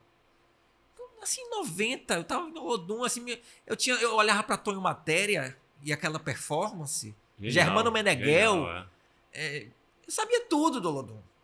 Tudo. Tom em Matéria, eu vi recentemente, eu e Yolanda na plateia, comentando muito, ele está com 61 anos. É um espetáculo que ele está fazendo de cantar, são os autorais. É ele, Jorge Zarate e Tennyson Del Rey. Eu vi uma foto Meu deles amigo, três. é uma coisa mais... Eu cheguei para eles depois e falei, é a melhor versão de vocês. Eles cantando coisas antigas, aquilo não é passado, é presente. Eles sentados, os três, parece que é uma peça de teatro. Começam a cantar sentados, sabe? E Tom em Matéria Que voz, que voz, que performance, E eu né? me lembro assim, eu tenho uma imagem dele pegando, ele pegava o microfone, passava pelo corpo, né? Uma sensualidade. Suando, jogando capoeira. Eu falava assim, caralho, eu quero fazer isso. Você falando de Meran, e eu lembrei agora que Meran fez um comentário uma vez, falou assim, que homem bonito, vendo o Tom em Matéria cantar na concha acústica. Que homem bonito, né? E a beleza dele não é só pela beleza física, é o que ele traz de alegria, né? De expressão, né? De expressão. E como era diferente, assim, eu peguei ali, eu vi muito... Tinha Germano Meneghel também, né? Que faleceu, que foi cantor do Olodum, que era pequeno, assim, pequenininho, e tinha era uma outra coisa que trazia, tinha uma voz tão poderosa, tão... De uma expressão de rua, né? É o tambor, é uma coisa tribal, né? E aí foi isso. Aí eu me lembro de um presente que meu avô, eu não me lembro nem se o presente era meu ou se foi dado a meu irmão, que era um tambor pintado com as cores do Olodum. Eu só queria aquilo. Depois meu avô me deu uma bateria, quando eu tinha 5 anos, uma bateria pequena. Minha mãe resolveu logo com a bateria depois de 6 meses. não ficou. Barulhenta, Não né? ficou. E eu ia sempre para as festas da polícia, por exemplo, meu pai, clube dos oficiais, né? Aí tinha sempre uma banda de samba, eu ficava completamente hipnotizado olhando para os percussionistas tocarem. Aí comecei a tocar mesmo quando eu entrei na capoeira, peguei o pandeiro e acho que de tanto observar, tinha uma coisa ali que... E aí a minha vontade agora realmente é aprimorar mesmo. Sim. Essa coisa que eu acho que tem assim... Porque não tem fim, né? É uma bateria, se diz assim, você faz o que quer com o pandeiro, né? Eu fui para uma festa um dia desse, numa casa de uma amiga da minha companheira, e ela tinha não sei quantos instrumentos. Eu já estava sem graça de experimentar. Assim, para mim foi um parque de diversão. Uma Disneylândia porque eu ali, fico... Daqui a pouco eu nem interajo mais. É um parque de diversão. Aí você falando aí, Mário Guzmão, lá em Itabuna, ele pegava os 3 alabês de um terreiro de candomblé e ele fazia aula com a gente, com os caras tocando ali, o rum, o rumpi e o lé, certo? E era interessante que nessa época Mário Guzmão tinha 65 anos, eu tinha 17, 18, 19, até 22 quando eu vim para cá. E várias pessoas jovens, né? E começava a aula, Mário Guzmão com 65, quando a aula estava na metade ele tinha uns 18 e a gente tinha 65. Sabe assim, um negão. E era muito bonito porque a percussão ao vivo, né? Não tem como o ser humano... Não, é muito forte. É muito forte. O tambor e é uma conexão, né? Uma conexão com o divino, é uma conexão... Um ritual. Todo barulho faz seu eco. Você falou que de vez em quando você, quando não está atuando, aí você procura cantar. E aí, você canta o quê, assim? Rapaz, eu canto tudo.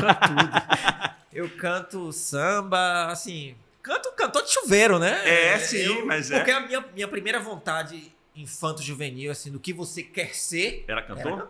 Era cantor, era trio elétrico. Minha primeira memória de lugar é Ondina. É o beco de Ondina ali, onde sobe pro Morro de São Lázaro. Sim. Aquele beco. Eu vivi a minha primeira infância entre o Nova Ondina, que é um condomínio, e o jardim, onde minha mãe morava com minha tia e meus avós maternos tinham um apartamento, e o Jardim Europa, que é o condomínio que fica no alto, onde meus avós paternos moravam. Aprendi a ler e escrever nessa mesma rua, atrás no Clubinho das Letras. Nessa rua tinha capoeira, buguelo, tinha picolé de onça. Então eu ontem, inclusive, estava nessa rua porque fui em São Lázaro ver uma amiga. E eu entro nessa rua ontem e me vem todos esses cheiros, essa memória da minha primeira infância que é forte, esses tambores, aqueles bares que tinham tambor, que tinha... E não era... Os carnavais que a gente ia pra ponta do beco, eu no cangote de meu pai, a caminhada axé, né? Que é outro projeto que se perdeu. Maravilhoso que se perdeu, né? E a minha infância foi ali, né? E aí eu acho que vem disso, vem de escutar, eu gostava muito de cantar, eu gosto ainda, às vezes eu me pego cantando Olodum, música baiana, brasileira, sambas, tudo. Assim, eu sou muito fã de samba. Eu dancei também. Eu fui um jovem, eu nunca tive, eu era tímido, assim, dançar, eu perdia totalmente não consegui, não. Perdia totalmente a minha timidez. No Eu fui São muito João, pagodeiro. No São João ficava ali aquela coisa romântica daquele São João antigo, né? E eu ficava ali, se eu paquerasse alguém, tinha que dançar, eu não dançava, eu não paquerava. O forró já era mais complicado, mas eu dancei também, assim. Dançar sempre foi uma outra expressão que foi importante, assim, na minha adolescência. Ter esse desprendimento do arrocha, de arrochar, de rebolar. Tanto eu como meu irmão, a gente chegava assim nas festas, era sempre, bora fazer uma coreografia aqui agora. Cara, Aí parou a dança, acabou, voltou o João tímido. Não sou essa pessoa que vocês estão vendo aqui, isso é toda uma performance, né? Mas é isso. O pandeiro, assim, no meu caso, veio um pouco do teatro de rua, né? Mas quando a gente fazia teatro de rua, que tinha um grupo em cena, quem tocava pandeiro era Betão. Olha aquele Eu não me arvorava a tocar pandeiro, não. O pandeiro veio aqui mesmo com Bira. Sim. Me ensinou alguma coisa de pandeiro, então eu sei um pouquinho, né? Eu também. Eu comecei na capoeira. Deixa eu dar um suspense esse pandeiro aqui, né? Então, se inscreva no canal, certo? Compartilhe. Que é pra gente ter cada vez mais gente para ver essas figuras fantásticas que a gente está trazendo aqui e pretende trazer mais. A capoeira, o meu primeiro professor, aí ficava assim, aí ficava aquela agonia, né? Só que quando eu via ele tocar na capoeira, eu falei assim, ele não toca assim. Ele não toca esse tum-tum, tá? Tum-tum. Eu quero colocar do jeito que ele toca.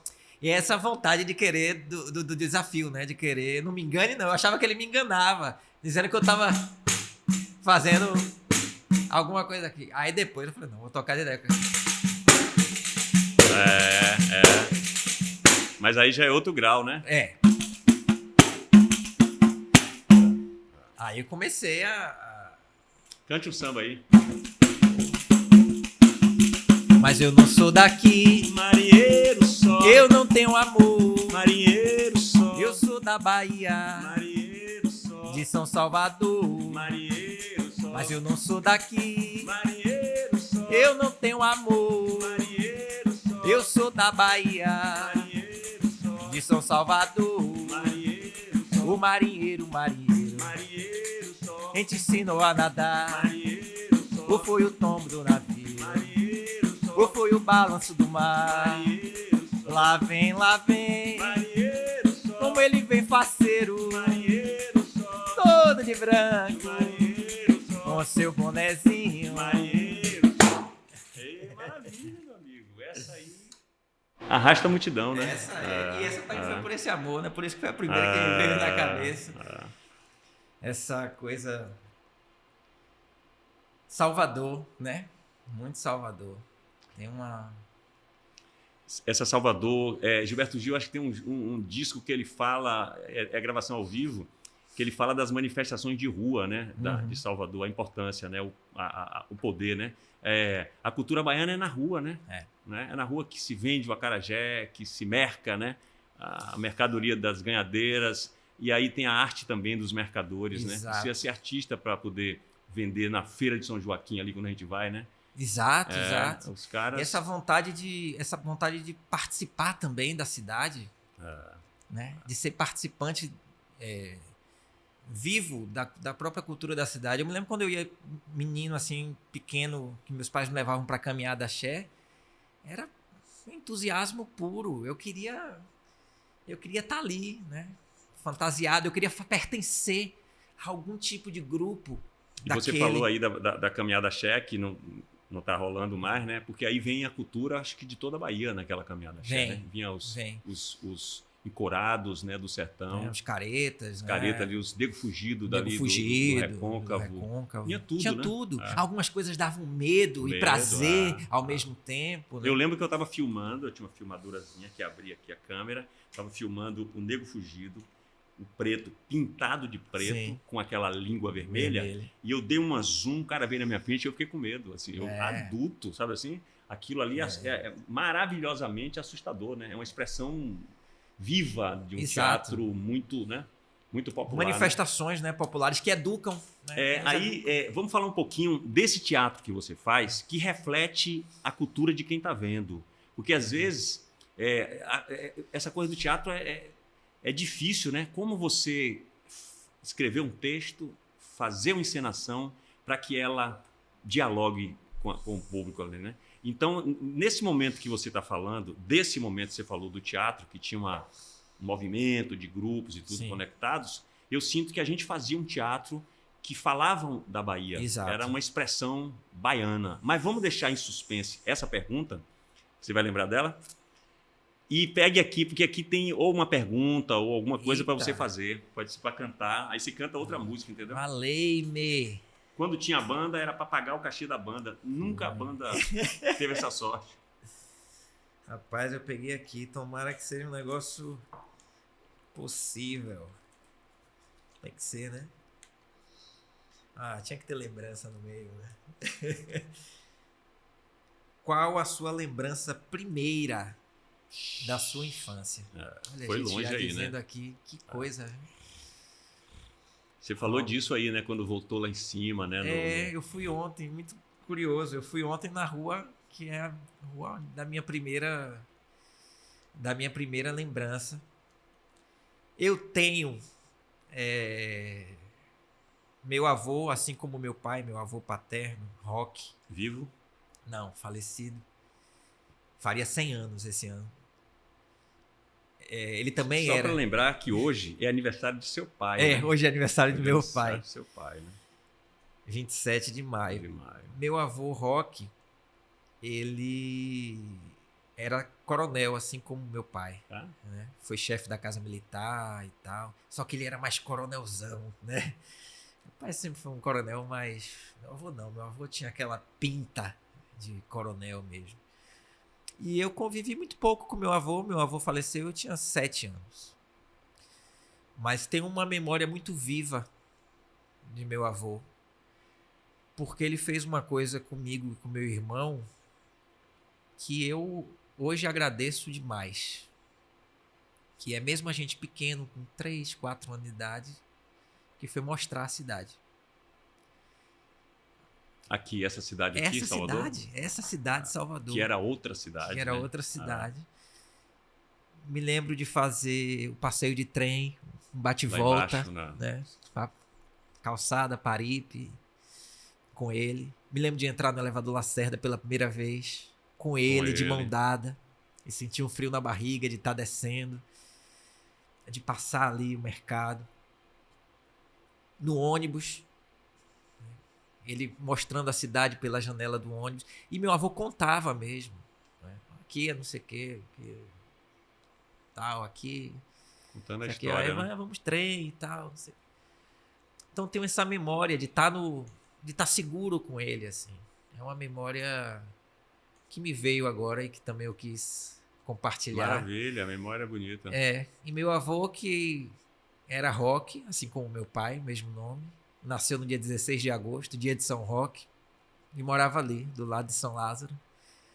E minha avó tinha também uma tradição de dar o caruru, né, de São Roque, em agosto. E aí eu anos depois, criei essa relação também com São Lázaro, com a igreja, com o banho de pipoca. E é interessante que antes dessa pergunta você estava trazendo as memórias de lá e aí traz seu avô, que frequentava ali também, né? Ou seja, é muita coisa ali, né? Aí também é engraçado que eu não lembro muito da voz. A gente normalmente não lembra da voz, né? Das pessoas. É. Mas meu avô silencioso, tinha uma coisa, ele ensinava, né? Eu me lembro, 6 anos, ele ensinar a jogar buraco, as coisas. Vou lhe ensinar aqui a fazer conta, né? A contar o jogo.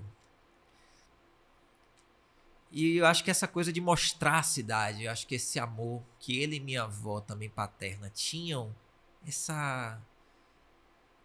gosto por viver em um lugar que eu acho fantástico. Acho que a gente tem sim que se envolver com o lugar onde a gente vive. E é bonito quando a gente gosta. E gostar não significa fechar os olhos para aquilo que não é, aquilo que não está bem, né? Não é romantizar as coisas. Mas esse prazer de gostar, né? Essa identificação, pô, eu acho que foi plantada em mim ali desde muito cedo. Tanto que, aí a gente pode voltar para a pergunta, você faz muitos trabalhos autorais que reflete esse povo, né? Sim. É você no meio desse povo e trazendo essa cultura, né? Exatamente. E isso é muito bacana, né? Porque o teatro, né? Eu acho que o teatro sempre foi isso, né? É mostrar para o povo quem ele é, né? E aí tem público. Aí essa aldeia que você foi lá em Portugal, nesse teatro para 50 lugares, nessa aldeia que você foi fazer a oficina, esse povo vai se degustar, né? É uma tropofagia, né? Vai total. E é muito louco, porque também Portugal me deu muito de um olhar para o próprio Nordeste brasileiro, né? Porque para o quanto a gente guarda de uma memória, da memória ibérica, né? Que aqui se misturou, obviamente, Exatamente. com o indígena, com o afro, né? Mas brincadeiras que também vieram de lá, né? Eu fui brincar com cabeçudos, bonecos gigantes, que é uma tradição aqui nossa também. Foi lá, né? Eu fui experimentar um jaraguá, brincar com um jaraguá lá. Como é o né? jaraguá? É o jaraguá é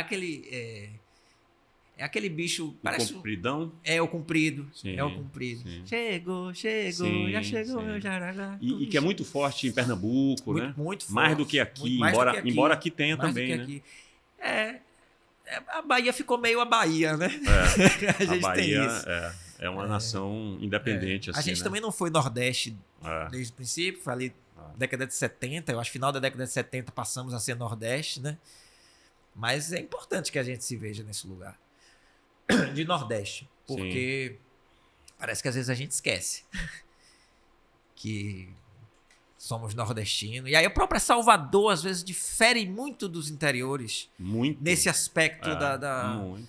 Claro, porque eu acho que isso é um tema ótimo, inclusive, né? Porque aí vai entrar tanta coisa pra gente não viver. A gente tava falando aqui das coisas, das nossas carências e tal. Parece que a gente agora vive tudo ilusório, né?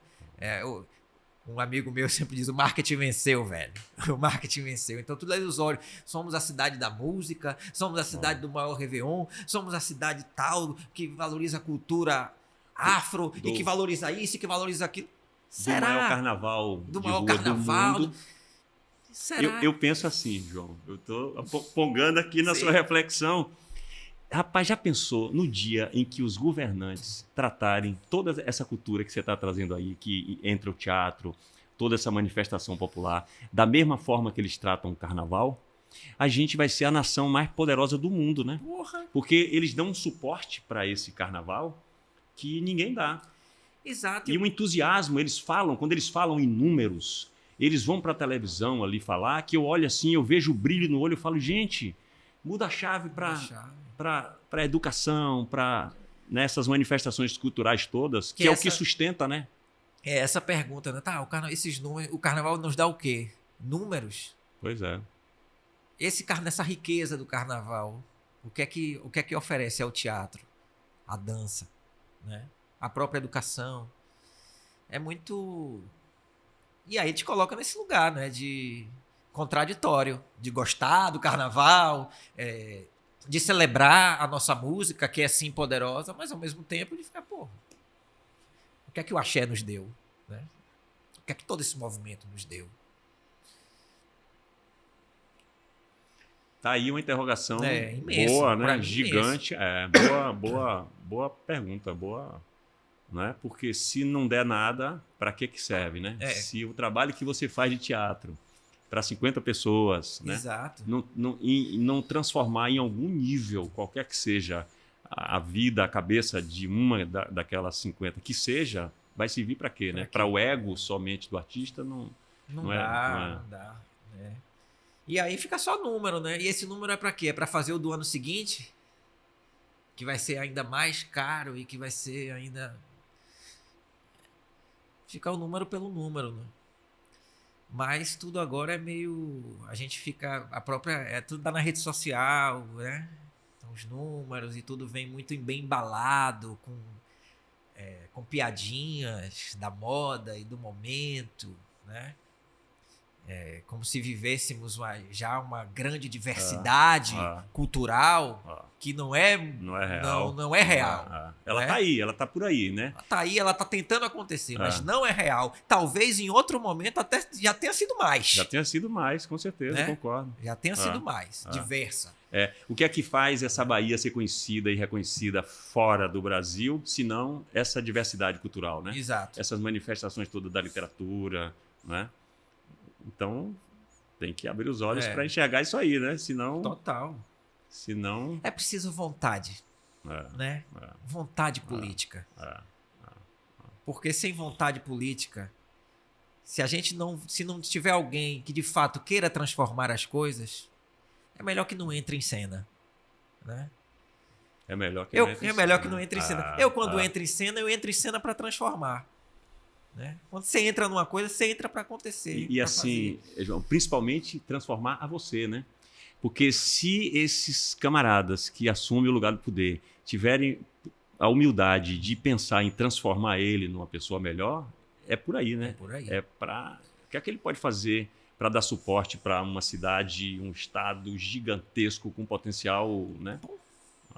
A Bahia tem um potencial, inclusive até de própria circulação. Podíamos ter aqui uma própria circulação de teatro, de dança, de literatura dentro do próprio estado, né? Dentro do próprio estado. Exatamente. Um ano inteiro circulando pelo estado. Grupos que podem circular o ano inteiro aí. Então, eu tenho ido com um espetáculo meu chamado Sarau do Poeta, que eu vou dizendo poemas e a gente vai intercalando com músicas e vai fazendo uma brincadeira bem popular mesmo, tentando dialogar diretamente com a plateia. E aí, quando você falou de Portugal, dessas aldeias e tudo, eu tenho ido para algumas aldeias, que são essas que você está falando, nesses 4 cantos da Bahia. Chego em cidades pequenas, onde tem festa literária, que é um acontecimento nas cidades pequenas, de 30 e poucos mil pessoas, de 50 mil pessoas, com uma infraestrutura levando artistas, escritores, poetas, músicos, vários segmentos de artistas, que você vê o que acontece naquela cidade ali. É impressionante. Então, assim, que isso seja uma coisa cada vez mais... E que as pessoas também queiram ir, né?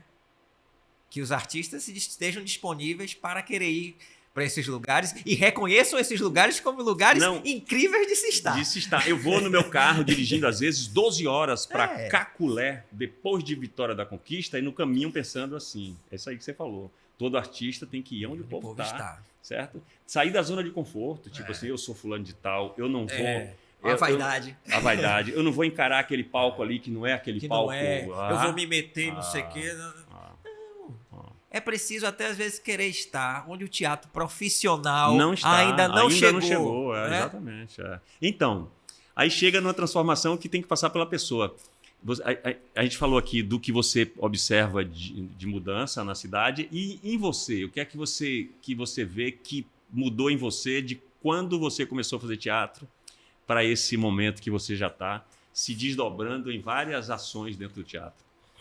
Rapaz, foi um passo de transformação sendo entendido num curto espaço de tempo. Porque quando eu vou para a universidade, minha cabeça vou ser ator. Nunca me imaginei escrevendo, não me imaginei dando oficinas, ou participando de... Não é pouca coisa ser ator, mas não é só isso, né? E aí, produtor, né? Vendedor, porque eu tenho que botar meu projeto debaixo do braço muitas vezes e vender. E assim vai surgindo muitos Joãos, né? E que eu vou tendo que dar conta de toda essa galera que eu trago comigo de equipe, que sou eu mesmo. E assim, claro que conto com muita gente, que Mas muita tô coisa sempre é bem você cercado. que tem que Mas mobilizar. sou eu que tenho fazer que acontecer. movimentar, né? E mobilizar. Eu acredito muito no movimento e eu acho que aí é que tá a grande transformação. Eu fui cada vez mais acreditando no meu movimento. Que os movimentos que eu estava fazendo e no tempo que eles estavam acontecendo era o tempo que ele tinha que acontecer.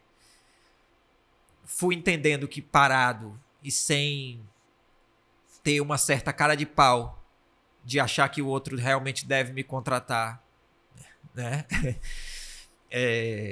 Não, muitas vezes assim, eu tô no lugar, pô, João tá nesse lugar. Eu fui 3 vezes sem ganhar dinheiro para Portugal. No Elas por Elas. Assim, ali, batalhando, projeto debaixo do braço. Pô, indo conhecer o espaço tal, o grupo tal. Quero fazer aqui, quero fazer minha peça aqui. Me coloco... Até essa coisa aí ganhando, né, corpo. E ainda, não tô dizendo que agora tá tudo certo não, viu? Agora... Claro, a gente colhe e a gente segue plantando. Mas já tem um plantio que já lhe permite colher já, né? Claro. Agora, fui começando a entender esse ciclo. Eu fiz, rapaz, eu preciso ter essa coragem. Eu preciso ter essa coragem de mandar um e-mail para quem há 3 anos atrás eu tinha medo, ou certa vergonha, receio, da pessoa achar que eu sou... Acho que é que esse cara, né, tá pensando... Não, eu quero ocupar os espaços. E eu quero fazer possível que minhas obras cheguem nesses espaços. Então, por exemplo, como foi Por Esse Amor, é possível fazer sem grandes estruturas, né, de luz, por exemplo. É possível... É um espetáculo que não depende de uma luz, não depende de um espaço. Pode fazer em qualquer lugar, né? E aí eu acho que essa é a grande transformação, entendendo a minha maneira de fazer e reconhecendo ela como uma maneira honesta e poderosa, sem arrogância nenhuma. Poderosa porque eu acho que é aquela consciência que a gente tem que ter de, porra, isso que eu faço aqui é de lascar, velho. Porque isso vem junto com muito diálogo com os meus medos e os meus receios de ser um artista independente, né? Mas se não fosse essa coragem, não existia nem Foi Por Esse Amor. Eu estava, inclusive, refletindo sobre isso hoje. Quando eu saí, eu fiquei 1 ano em Portugal, seguido. Há 10 anos eu vou e volto, mas teve um tempo que eu fiquei assim 1 ano lá. Pá, tava meio... Não, vou ficar aqui e tal. Comecei a dar aula no município de Guimarães, né, contratado pelo município. Dava aula numa escola particular, aulas de teatro para crianças. E sempre ali, né? Com meu sonho, meu negócio, eu quero ser ator. Essa aula aqui é para pagar minhas contas. Vamos lá. Quando eu vendi 4 espetáculos, eu larguei as aulas do município. Na escola particular eu permaneci, mas no município eu falei, não, eu vou pro meu sonho e não me arrependo. Quando eu fui sair de Portugal, me ofereceram um emprego. Eu poderia falar, não, agora eu vou abraçar a estabilidade, vou ficar aqui no meu cantinho, numa cidade pacata, boa, bacana, assim. Mas não sou eu. E aí o que é que eu faço com tudo isso que remexe, com essa ventania aqui dentro? O que é que eu faço com isso? Eu abraço essa estabilidade ilusória ou eu vou adiante fazer as coisas que eu realmente quero fazer, né? E isso é uma pergunta e uma resposta que eu me faço todos os dias, né? A gente veio aqui para ser o que nós viemos ser, né? E essa clareza ela vai chegando. Não é uma clareza que vem, eu quero, vai. Todo dia tem que se perguntar e se responder. E tem que ter coragem. Para seguir adiante tem que nesse ter coragem. propósito. João, eu ficaria aqui numa peça de 5 horas, né? Mas Passa maravilha rápido, estar velho. conversando com você, assim, conhecendo mais assim um pouco. Tenho uma admiração muito grande pelo seu trabalho. É recíproco. Eu quero me mirar mais ainda nessa capacidade que você tem, né, de escrever, de se desdobrar, eu tenho um pouco disso também, porque, né, como você falou, assim, é uma pessoa total. que se desdobra também para sobreviver. E vejo uma riqueza nisso, né? Não tem fim, né? Vocês, a gente está gravando isso aqui. Hoje é 27, é isso? Hoje é 27. Mas aí hoje é aniversário do seu pai, amanhã Isso. 28 é aniversário da sua mãe. De minha né? mãe. Você faz amanhã Eu faço amanhã a apresentação fechada de Foi Por Esse Amor no TRE. e tem mais alguma prevista por aqui? Por aqui, em agosto, a gente deve fazer. Ainda não Sim. dá para anunciar local Mas e aí onde vai quem tiver ser. aqui, né, Que é o mês dos vendo- pais também. Sim, quem estiver vendo essa entrevista aqui, né? Exato, já fica ligado. ligado, Vamos para Portugal. Foi por esse Como amor. Foi Por Esse né? Amor. Eu vou para lá também, vou iniciar um projeto que já venho pensando nele há uns 2 anos, e aí ele vai ser iniciado agora também lá em Portugal. Estreio no mês que vem, Cúmplices, Transgressões de um Ricardo III. Que você já fez lá em Pernambuco. Estreou no Janeiro de Grandes Espetáculos Eu vi uma foto esse ano. linda, você e... Sou eu e Fabiana Pirro, Fabiana atriz pernambucana. Pirro. E estamos nessa saga, vamos estrear lá em São Paulo, agora no mês de junho, no Teatro Comune. A gente faz 10, 11, 17, 18 a princípio. De junho. De junho. Junho. Uma adaptação muito rica, muito forte do Ricardo III de Shakespeare. E estou muito contente com esse projeto também, que é um projeto que pretende rodar, que pretende circular, pretende vir também aqui para Salvador. E é isso. Curtindo também falar sobre o poder, né? Nesse Ricardo III. Sim, nesse momento, né? Nesse momento. Político tão necessário. Né? Exatamente. E é isso. Tamo aí. E Maravilha, assim seguiremos. Então, alguma consideração que você tem, alguma coisa que você queira dizer, um texto que você queira dizer, então é seu. Eu sou grato a você, certo? Pô, foi demais. Passou Massa. rápido, Passa né? rápido, A gente deve ter mais de uma hora aqui e alguns minutos conversando. Não, foi assim, sem dúvida. E sem roteiro é bom também, É né? bom, porque aí os assuntos vão surgindo, chegando. né? Você vem trazendo aí uma história que é interessante, né? Pô, e aí, o pod é um pouco para isso, assim, né? Para trazer a história da pessoa, assim, né? Até chegar no momento atual dela, assim, né? Eu adoro esse nome, velho. Pode. Pois é, Adriano teve Pode essa sacada aí, né? Pode, quero, vou. Tem uma força. Posso, tem uma força, né? E pode tudo. Só não pode qualquer coisa. Exatamente.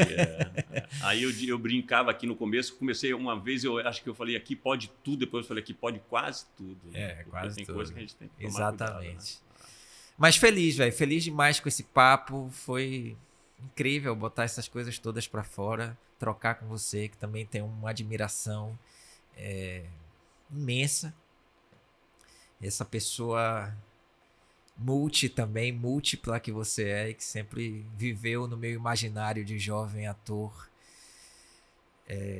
como uma semente, né? A gente falou aqui de mestres, e mestres são sementes na nossa vida. São os que jogam as sementes também, né? Exatamente. Deixa só eu dizer assim que esse programa é idealizado por Adriano, né, Moraes e Luciano Suede, Yasmin, produtora, Maravilhosa. se desdobra em várias coisas aqui dentro.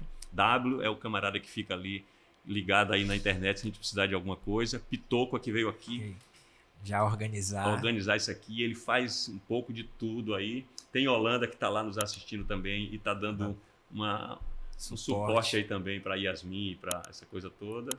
Acho que eu falei de todo mundo aí, viu? Dizer para as pessoas, se inscreverem. Compartilhe, se inscreva no canal. Mas continue com o seu pensamento, que eu dei uma... Não, é isso, assim, eu posso encerrar, já que está mais próximo, né, fazendo um convite aí também para o povo de São Paulo chegar lá em Cúmplices, e posso dar um trechinho. Sim. Que aí a gente fingimos ser quem nunca fomos nem seremos. Divertimos-nos enganando uns aos outros, trapaceando na vida como crianças num jogo. Ser, jamais seremos.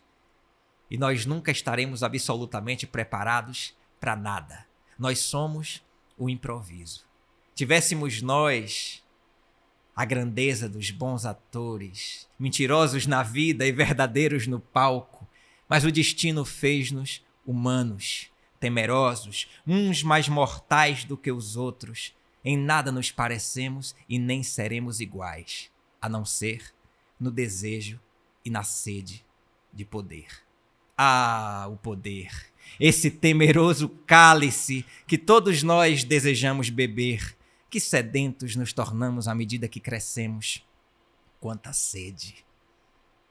Isso é Cúmplices, Ricardo III, no Teatro Comune em São Paulo, a partir do dia 10 de junho. Quem pode, né? Maravilha, meu amigo. Massa. Vamos embora. Como pode um peixe vivo viver fora? Vamos lá. Pode, ponto. Pode.